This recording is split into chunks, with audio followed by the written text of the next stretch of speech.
حصہ لے کے ضمیر فروشی کرتے رہے.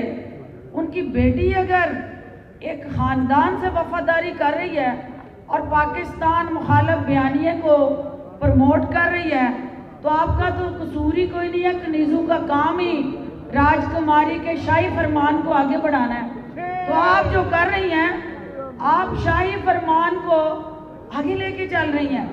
تو یہاں عمران خان اور عمران خان کے جانثار ساتھی عثمان بزدار صاحب کی قیادت میں آپ کے سیاسی غلامی کا شکار یہ ریجن، خصوصاً گوجرانوالہ ریجن جو ہے اس کے گلے سے غلامی کی توقیں اور زنجیریں توڑنے نکلے ہیں. اور انشاءاللہ نبی اکرم صلی اللہ علیہ وآلہ وسلم نے غلاموں کو آزاد کیا.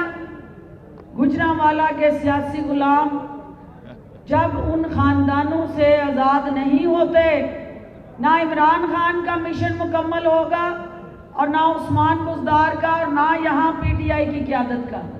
انشاءاللہ گوجرانوالہ کو سیاسی غلاموں سے نکال کے ہم عزت دیں گے، بااختیار بنائیں گے. اور جو انسان کا اصل مقام ہے اپنے ضمیر کی آواز کو سننا، اپنے ضمیر کی آواز پہ لبیک کہنا اور نبی اکرم صلی اللہ علیہ وآلہ وسلم کا جو فرد واحد نہیں پوری انسانیت کے لیے ایجنڈا ہے. عمران خان آج صرف اپنی جماعت کے لیے نہیں، اپنے ورکرز کے لیے نہیں اور پالیسیز پنجاب کے اندر کسی مخصوص ورکرز اور خاندان کو فائدہ پہنچانے کے لیے نہیں، صرف اور صرف آپ سب کی آنے والی نسل کی بہتری کے لیے وہ پالیسیاں بن رہی ہیں. اور انشاءاللہ نبی میں آپ کے جذبے کو، آپ کی اس کاوش کو خراج تحسین پیش کرتی ہوں. لیکن یہ مقصد نہیں تھا آج کی اس محفل کا. آج کی یہ محفل نہ تو کسی جلسے کے لیے منعقد کی گئی تھی اور نہ کسی سیاسی مقصد کے لیے آپ کو بلایا گیا تھا.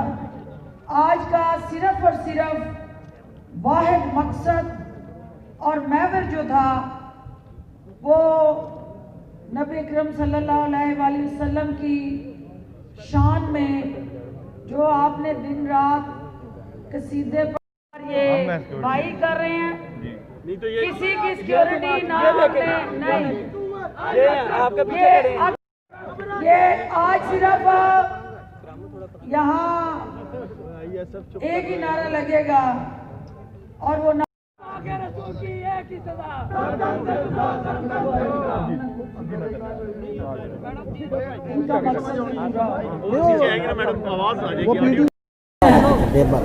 ان کو خراج تحسین پیش کرنا ہے.